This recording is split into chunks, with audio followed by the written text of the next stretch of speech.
이 시간 저희들이 이사야서 24장을 읽었습니다. 여러분 24장부터 이제 25, 26, 27장까지 이 4장은 세상의 심판에 대한 내용을 기록하고 있습니다. 그래서 이것을 우리가 이사야의 묵시록 이렇게 표현을 합니다. 지금까지 우리가 각 나라의 심판에 대한 말씀을 쭉 23장까지 해왔죠. 읽어왔죠. 그리고 묵상했습니다. 그래서 오늘은 이제 24장부터 27장까지 앞으로 세계 종말에 대한 얘기를 이사야가 하고 있는 것입니다. 마치 이 말씀을 읽고 있으면 요한계시록, 계시록의 말씀을 읽는 것과 같은 느낌을 받게 됩니다. 네, 여러분, 모든 것의 주체가 하나님 되심을 성경 우리에게 말해줍니다. 마지막 때에 가장 슬프고 힘든 것이 있다 그러면은 기쁨이 소멸되는 것입니다. 여러분, 아무리 힘들고 어려워도 마음 가운데 소망이 있고 기쁨이 있으면 넉넉히 이겨낼 수 있는 힘을 얻게 됩니다. 그러나 마음에 기쁨이 소멸돼 버리고 아무런 일을 한다고 해도 낙이 없다 그러면은 그것처럼 비참하고 힘든 일이 없습니다. 하루를 살아갈 때에 소망이 있고 뭔가 바라고 기대하는 것이 있다 그러면은 넉넉히 그것을 소화해낼 수 있는 능력을 갖게 됩니다. 그렇지만은 아무리 해도 소망이 없다라고 여겨질 때, 정말로 기쁨이 없고 무기력한데 우리가 빠지게 될 때, 그렇게 될 때에 사람들이 대부분 자살을 하고 또 자기의 존재를 무가치하게 여기면서 어디론가 그냥 떠나고 싶고 그리고 낙심 가운데 주저앉게 됨을 알게 합니다. 근데 저와 여러분에게는 살아계신 우리 주님이 계십니다. 저와 여러분에게는 우리를 위하여 금거둔 아름다운 기업이 있습니다. 그리고 우리에게는 약속의 말씀이 있습니다. 그래서 어떤 순간에도 저와 여러분은 하나님의 나라가 임해 있기 때문에, 성령 안에 있기 때문에, 예수님을 진심으로 영접한 자들이기 때문에 우리의 중심에 성령님이 계시고 성령 안에는 하나님의 나라가 있는데, 그 하나님의 나라의 특징은 바로 희락입니다. 기쁨을 가지게 합니다.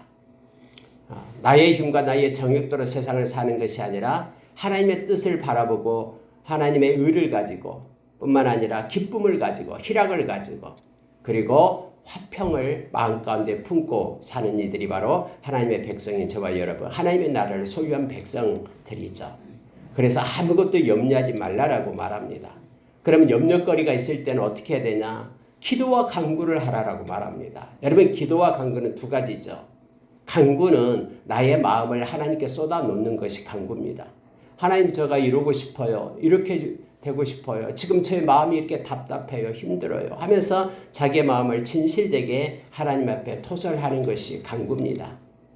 그리고 기도는 뭐냐 그러면은, 기도는 하나님의 뜻을 아는 것이 기도입니다. 그래서 하나님, 왜 이런 일이 나에게 있습니까? 가르쳐 주십시오. 하나님 말씀해 주십시오.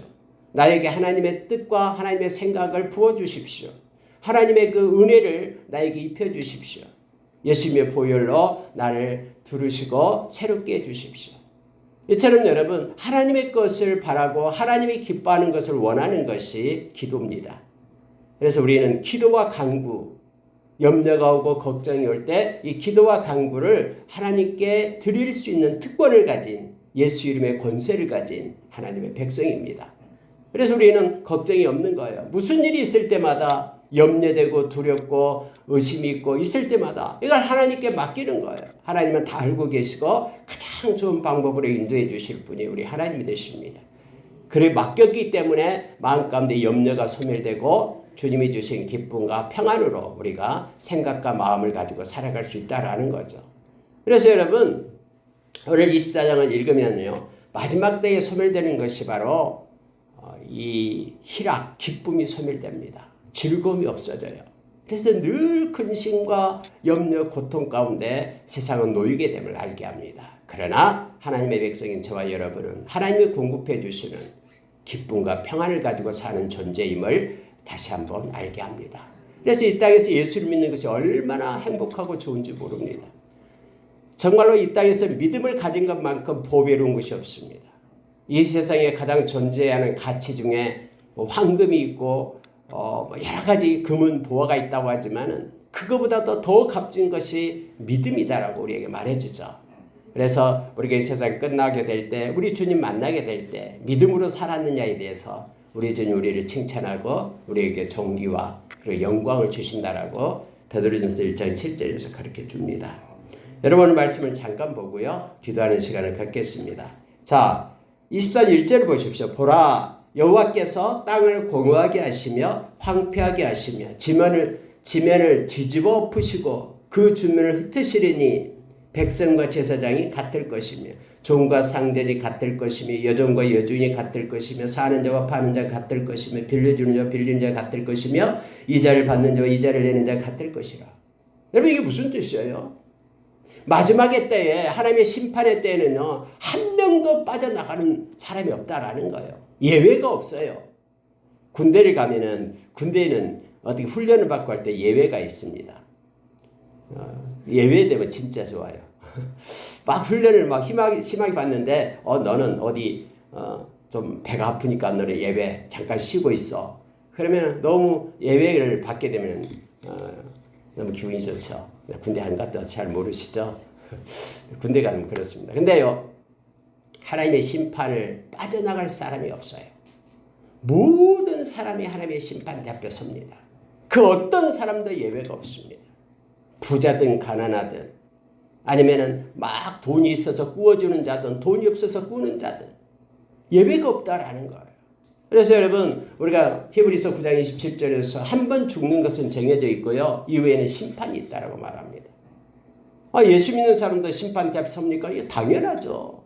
심판대 앞에 서요. 그런데 예수 믿는 사람은 예수님이 대신 심판을 받았기 때문에 그래서 우리가 받을 심판의 몫을 우리 주님이 대신 받았기 때문에 핏값으로 지불했기 때문에 우리는 심판을 받지 않고 심판대 앞에 서지만은 심판받지 않고 우리가 행했던 작은 그러한 선행도 하나님으로부터 행위의 책을 통해서 보상을 받게 되는 거예요. 그래서 예수 믿는 사람은 하나님 옆에 서는 것이 보상의 날이죠. 축복의 날이고요. 그러나 예수의 보혈을 힘입지 못한 이들은 그 죄값 그대로 벌을 받게 됨을 알게 합니다. 우리가 요한계시록 20장에 보면은 나와 있죠. 14절 이하에 보면은 잘 나와 있습니다. 백보자의 심판에 대해서요. 바울 사도도 고린도후서 5장 10절에서 이 그리스도의 심판대를 너무너무 무섭고 무서운 그 심판대를 알기 때문에 내가 이 복음을 전하지 않을 수 없다라고 말합니다. 복음을 듣고 복음을 받는 자만 그 심판에서 예수님의 보혈로 인하여 면제가 되기 때문에 그렇죠. 그래서 예수님의 보혈이 소중한 거예요. 그래서 우리를 부르신 이유가 베드로전서 1장 20절에서 이 예수님의 보혈로 우리의 죄를 사해 주기 위하여 우리를 불렀다라고 말합니다. 우리가 가장 춤추며 감사해야 될 일이 바로 우리의 죄값을 우리 주님이 지불했다라는 거예요. 이것이 가장 기쁜 소식이에요. 우리가 우리 죄로 인하여 거짓말을 한마디 때문에 우리가 죽어야 하지만은 우리 주님께서 그 죄값을 지불하고 우리가 살게 되었다라는 거죠. 여러분 하나님께서요 이 심판할 때는 백성과 제사장이 같을 거라고 말합니다. 평상시에는 어떻습니까? 백성하고 그때 당시 제사장은 완전히 틀립니다. 백성은 자기의 죄를 가지고 지르면은 이 염소 새끼나 아니면 양떼를 끌고 가야 되잖아요. 그리고 자기 죄를 갖다가 이렇게 전가시켜 가지고 자기 대신 그 짐승이 죽게 되는 거예요. 그럼 이 일을 관할하는 일은 제사장이죠. 이 역할이 틀려요. 근데요 심판의 때에는 마지막 때에는 그 모든 것이 하나님 앞에 동등하게 다 서게 된다라는 거예요. 제사장은 제사장의 죄 때문에 백성은 백성의 죄 때문에 심판대 앞에 서게 됨을 알게 합니다. 종과 상전이 평상시에는 여러분 상전하고 종이 어떻게 같이 있습니까? 종은 시키는 대로 하는 사람이고 상전은 시키는 사람이잖아요. 근데 여러분 심판의 때는 똑같다니까요. 하나님 앞에서 다 그들은 심판을 받게 됨을 알게 합니다. 남자가 여자와 똑같고요. 뭐 이자를 받는 자와 이자를 내는 자가 똑같고요. 다 동등하다고 말합니다. 이 말은요. 모든 사람이 자기의 죄값 때문에 심판을 받게 될 것이다라는 거예요. 근데 저와 여러분은 예수님 때문에 우리의 죄가 사해졌으니 얼마나 기쁩니까? 이것이 가장 큰 선물이에요. 하나님이 우리에게 준 예수를 믿는 자에게 준 가장 큰 선물, 그게 바로 십자가예요. 십자가에서 우리의 죄값을 우리 주님이 지불했기 때문에 그렇습니다. 이걸 믿게 하는 것이 성령님이에요. 어떤 사람은 성령님 눈에 보이지도 않는데요. 여러분 고린도전서 2장을 읽어보십시오. 성령님께서 하나님의 뜻과 하나님의 마음과 또 하나님의 눈을 우리에게 가르쳐줘요. 성령님께서요 이 말씀을 믿게 하고요. 성령님께서 우리를 예배자로 세우고요. 성령님 우리를 떠나지 않고 우리 죽는 날까지 함께해요. 그래서 우리가 죽을 때에 성령님이 우리가 예수 믿는다라는 것, 우리가 양자의 영을 받았다라는 것에 대한 증인이 바로 성령님이셔요.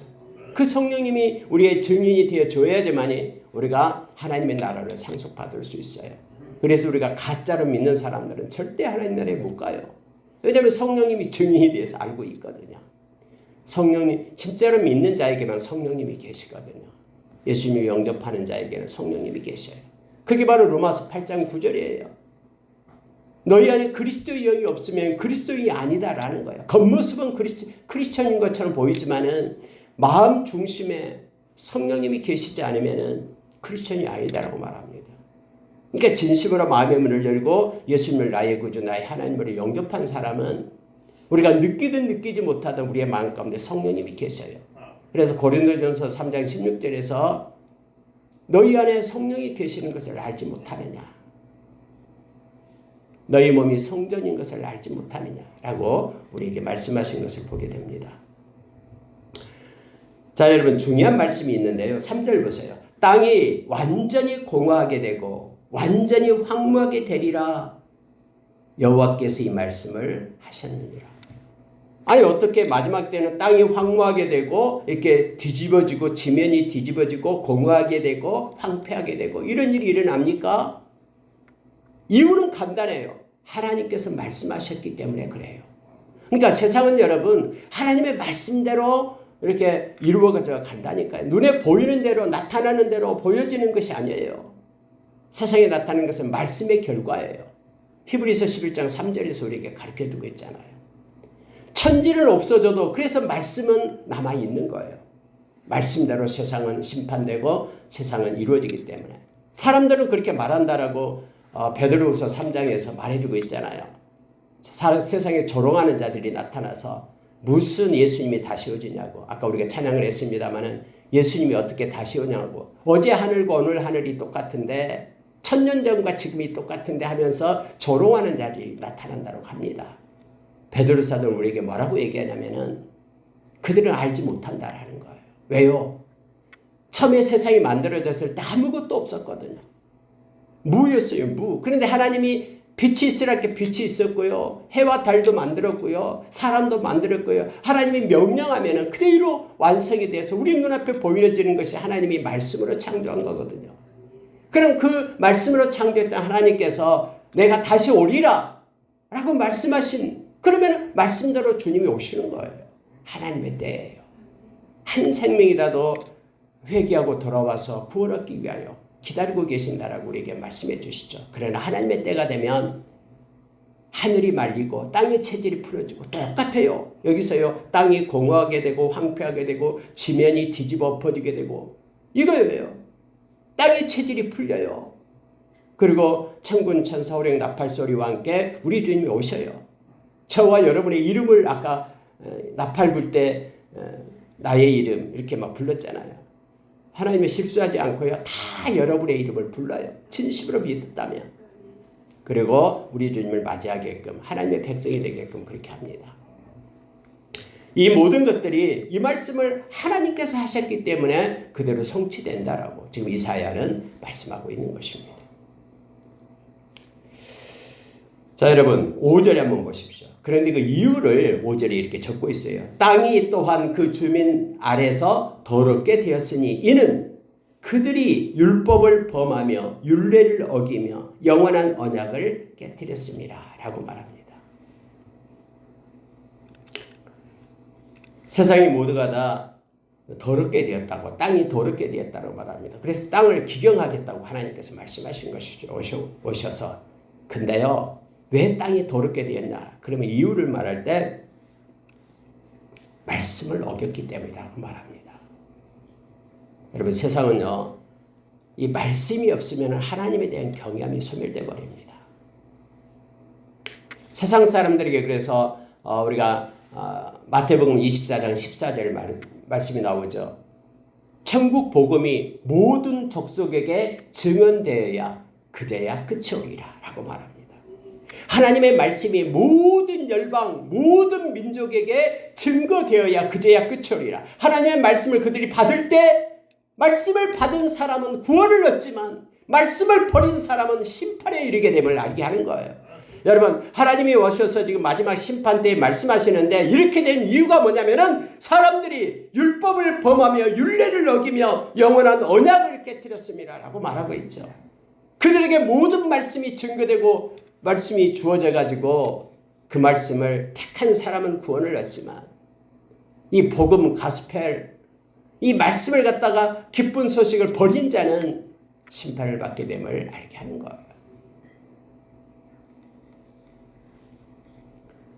오늘날도 동일합니다. 여러분 우리의 마음 가운데 그리스도의 말씀이 없어지면요 세상 사람과 똑같습니다.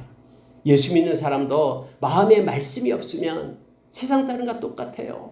똑같이 자기의 정욕을 따라 살아요. 자기 기분대로 마음대로 사는 것입니다. 그러나 말씀을 가진 사람은 말씀의 이 컨트롤을 받아요. 말씀이 끌고 가거든요. 뭔 일을 하다가도 하나님이 말씀에 이거 하지 말라 그랬지. 하나님이 이 말씀을 하면 기뻐하시지. 이것을 행하면 기뻐하지. 이렇게 말씀했지. 염려가 올 때 하나님이 나한테 기도해라 그랬지. 슬프고 힘들 때에 하나님의 이름을 부르라 그랬지. 낙심되고 절망할 때에 하나님께서 나를 떠나지 않고 지켜준다고 약속하셨지. 이 말씀에 붙들려 있으면 일어서는 거예요. 그러나 말씀이 없으면요 세상 사람들이 행하는 것과 똑같이 행해요. 말씀을 마음에 가지고 살아가는 이들 그가 바로 예수 그리스도의 제자라고 요한복음 8장 31절에서 말해주고 있죠. 너희들이 나를 사랑하느냐? 그러면은 나의 말을 지키는 것이 나를 사랑하는 것이다 라고 우리 주님은 우리에게 말씀해 줍니다. 자 여러분 7절에서 이제 11절까지 말씀을 우리 같이 한번 읽어봅시다. 새 포도즙이 시작. 새 포도즙이 슬퍼하고 포도나무가 쇠잔하며 마음이 즐겁던 자가 다 탄식하며 소고치는 기쁨이 그치고 즐거워하는 자의 소리가 끊어지고 수금 타는 기쁨이 그쳤으며 노래하면서 포도주를 마시지 못하고 독주는 그 마시는 자에게 쓰게 될 것이라. 약탈을 당한 성읍이 허물어지고 집마다 닫혀서 들어가는 자가 없으며 포도주가 없으므로 거리에서 부르짖으며 모든 즐거움이 사라졌으며 땅의 기쁨이 소멸되었도다. 여러분 이것은 무엇을 얘기하고 있냐면은 기쁨과 즐거움이 마지막 때 소멸된 것을 얘기합니다. 포도주를 말하고 있는 것이 뭐냐면요 기쁨을 나타내는 상징적인 언어예요. 그래서 우리가 축복 기도할 때도 우리의 그 도관에 포도주와 기름이 가득하기를 이렇게 기도하잖아요. 마당에 밀이 가득하고 풍성하고 또 도관에 포도주와 기름이 가득한다라는 것은 뭐냐면 기쁨이 마르지 않는다라는 뜻이에요. 막 상황은 어렵고 힘들어도 마음이 기쁘고 행복해요. 하나님이 공급해 주는 것 때문에. 근데 여러분 마지막 때는요 기쁨이 소멸됩니다. 뭘 해도 기쁘지 않아요. 즐거움이 없어져 버려요. 그러나 예수 안에 있는 저와 여러분은 즐거움, 희락을 누리게 됩니다. 성령님은요 희락의 영이에요. 네, 성령의 기쁨을 얘기하잖아요. 데살로니가전서 1장에서요. 성령이 있는 사람은 이 열매를 맺는데 희락을 맺어요.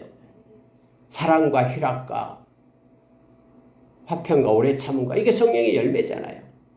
막 마음의 기쁨이 샘솟듯 솟아오릅니다. 이것이 하나님이 주시는 은혜예요. 여러분 마태복음 24장에도 마지막 때는 사랑이 식어진다고 얘기하죠. 심지어 여러분 부모와 자식 간에도 서로 원수가 되고요. 부모가 자식을 팔고요. 자식이 부모를 해하고요. 이런 점점점 세상은 이렇게 삭막해져요. 사랑이 없어져 가요. 그런데 그럴 때 성경은 우리로 하여금 인내하면서 말씀을 붙잡으라고 말합니다. 그럴 때 서로 사랑하라라고 하나님께서는 우리 주님은 우리에게 말씀합니다. 내가 너에게 새로운 계명을 준다. 서로 사랑해라. 너희들이 서로 사랑할 때에 세상이 너희가 내 제자임을 알리라. 요한복음 13장에서 43절 이하에서 우리에게 가르쳐준 내용이잖아. 마지막 때에는 이처럼 사랑이 고갈되고 기쁨과 즐거움이 없어집니다. 그러나 예수 안에 있고 기쁨의 영이신 성령님이 우리를 이끌고 갈 때는 우리의 마음 가운데 요한복음 7장에서 27절 이하에서 말하죠. 생수의 우리 배에서 생수의 강이 흘러난다. 기쁨의 그런 샘물이 우리 가운데 흐르게 됨을 알게 합니다. 말씀을 붙잡고 성령으로 사는 사람, 저와 여러분은 기쁨의 사람들이 됩니다. 성령의 기쁨을 가지고 살아가는 저와 여러분 되기를 원합니다. 여러분 14절 보시기 바랍니다. 자, 이러한 일이 있는데요. 이사야서는 언제나 이 반전이 일어난다 그랬죠. 자, 반전이 일어납니다. 14절 보세요. 무리가 소리를 높여 부를 것이며 여호와의 위엄으로 말미암아 바다에서부터 크게 외치리니 그러므로 너희가 동방에서 여호와를 영화롭게 하며 바다 모든 섬에서 이스라엘의 하나님 여호와의 이름을 영화롭게 할 것이라. 땅 끝에서부터 노래하는 소리가 우리에게 들리기를 의로우신 이에게 영광을 돌리세 하도다. 여러분 갑자기 동방에서부터 많은 무리들이 소리를 높여 부르며 하나님을 찬양하는 소리가 들린다고 얘기합니다. 또 여러분 바다 모든 섬에서 이스라엘 하나님 여호와의 이름을 영화롭게 할 것이다라고 말합니다. 아니 여러분 이게 무슨 뜻입니까? 갑자기 앞에서는 하나님의 심판을 얘기하는데 그 심판 중에도 마지막 때에 열방 곳곳에서 하나님을 찬양하고 경배하는 이들이 나온다라는 거예요. 주의 백성들, 저와 여러분처럼 열방 곳곳에서 하나님을 찬양하는 말씀을 가지고 복음을 가진 사람들이 일어나 하나님을 높이고 경배하는 일이 있게 됨을 말하고 있습니다.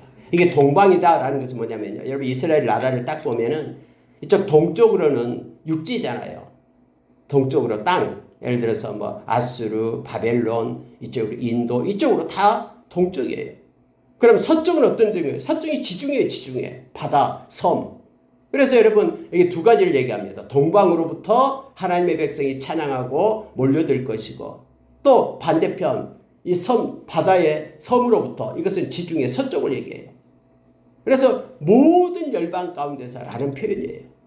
동쪽으로든 서쪽으로든 곳곳에서 하나님이 택한 하나님의 백성들이 하나님의 이름을 찬양하고 경배하는 일이 있게 될 것이다라는 거예요. 땅끝까지 하나님의 말씀이 증거되고 그러므로 인하여 곳곳에 하나님의 신실한 종들이 일어나 하나님을 찬양하고 예배하는 이들이 예배하는 자들이 일어날 것을 말하고 있습니다. 여러분 그때 당시 이것도 어떻게 알겠습니까? 근데 오늘날 보면은요 이것이 얼마나 말씀대로 됐다라는 것을 깨닫게 됩니다. 아프리카 땅에서도요 수많은 사람들이 하나님을 찬양하고 일어나요. 유럽에서 심지어 이슬람권에서 불교권에서 공산권에서도요. 아까 장로님 기도했습니다만 중국에서도요. 지하에서 생명 걸고 하나님의 말씀을 붙잡고 있는 이들이 있다니까요. 이처럼 하나님을 찬양하고 경배하는 이들이 있게 됩니다. 마지막 때 모습을 또 우리에게 보여주고 있습니다. 구원받을 자를 하나님이 부르시고 하나님이 택해서 정오의 빛처럼 세우십니다. 근데 여러분 보십시오. 그러나 16절 하반절에요. 나는 이르기를 나는 세잔하였고 나는 세잔하였으니 내게 화가 있도다. 배신자들은 배신하고 배신자들이 크게 배신하였도다. 땅의 주민아 두려움과 함정과 올무가 내게 이르렀나니 두려운 소리로 말미암아 도망하는 자는 함정에 빠지겠고 함정 속에서 올라오는 자는 올무에 걸리리니 이는 위에 있는 문이 열리고 땅의 기초가 진동함이라. 또 갑자기 또 반전을 합니다. 그래서 나는 할 때는 이사야를 얘기해요. 선지자. 앞으로 여러분 많은 열방 가운데서 동쪽에서 섬들에서 하나님을 찬양하는 백성들이 이렇게 나올 것을 이사야는 예언을 하죠. 근데 이제 지금 보니까 지금 현실이에요. 지금 이스라엘 땅에서 이사야가 속해 있는 지금 이곳에서 보니까 너무너무나 이 백성들이 불쌍하고 망했다라는 거예요. 황폐하다. 아무리 이사야가 외쳐도 사람들이 하나님 앞에 돌아오지 않아요. 회개하고 하나님 앞으로 오지 않는 거예요. 이걸 보니까 너무너무 가슴이 아프면서 터질 것 같아요. 내 민족이 지금 죽어가는 모습을 보게 되니까. 지금 그 내용을 적고 있는 거예요.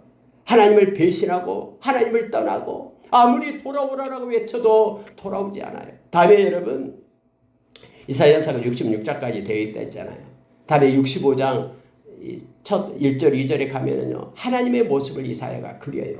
어떻게 그리냐면 하나님은 돌아오라라고 손을 들고 서 있어요. 근데 하나님 앞에 사람들은요. 다 하나님께 등을 돌리고 하나님을 다 떠나요.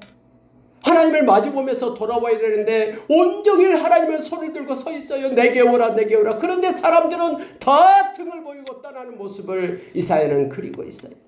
여러분 이러한 광경을 볼 때 이사야가 가슴을 치지 않겠습니까? 곧 있으면 심판이 이루어지는데 저들의 생명이 끝나면 하나님을 독대하게 되고 하나님의 심판대 앞에 서게 되는데 여러분 종말은 두 가지가 있어요. 우리 개인적으로 우리가 죽으면 그게 종말이에요. 하나님 앞에 우리가 서야 돼요. 그리고 이 세상에 우리 주님이 오시면 세계 모든 이제 종말이 오게 되는 것이죠. 근데 여러분 이사야는 그들을 부르고 계시는 하나님의 모습을 보고 있는 거예요. 돌아오지 않는 하나님의 백성들을 보면서 가슴을 치면서 배신했다라고 말하는 거예요.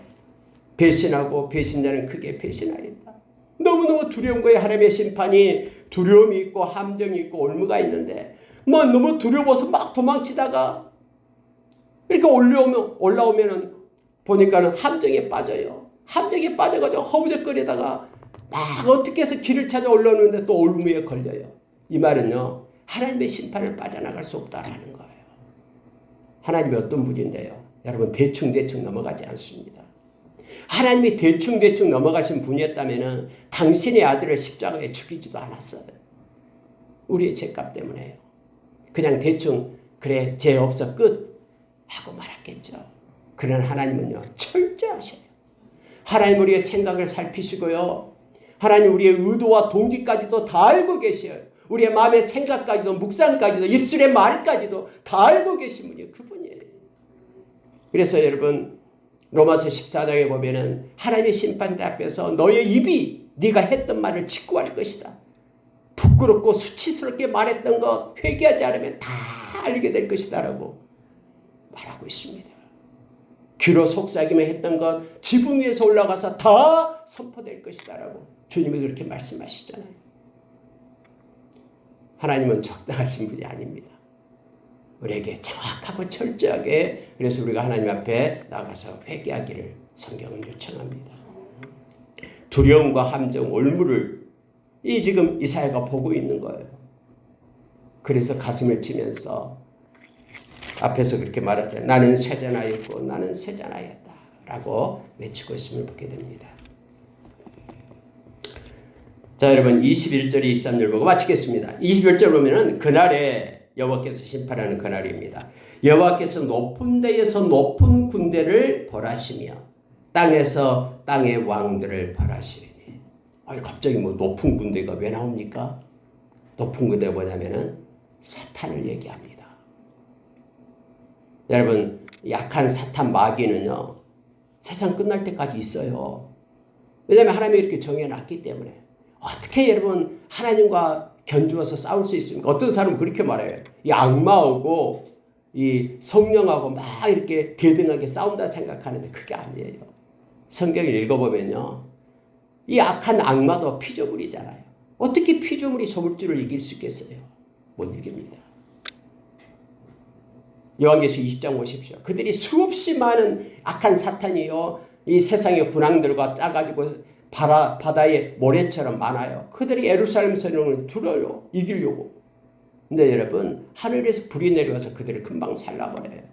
상대가 되지 않습니다. 어떻게 하나님하고 악마하고 대등하게 싸웁니까? 못 싸워요. 단지 하나님께서 하나님의 백성을 훈련시키기 위하여 악한 사탄을 둔 거예요. 그래서 여러분 우리가 악한 마귀 사탄 두려워할 거 아무것도 없어요. 이미 우리에게 이길 수 있는 힘을 줬어요. 예수 이름의 권세, 예수님의 영이신 성령님, 성령의 검인 말씀, 예수님의 보혈, 악한 사탄 꼼짝 못합니다.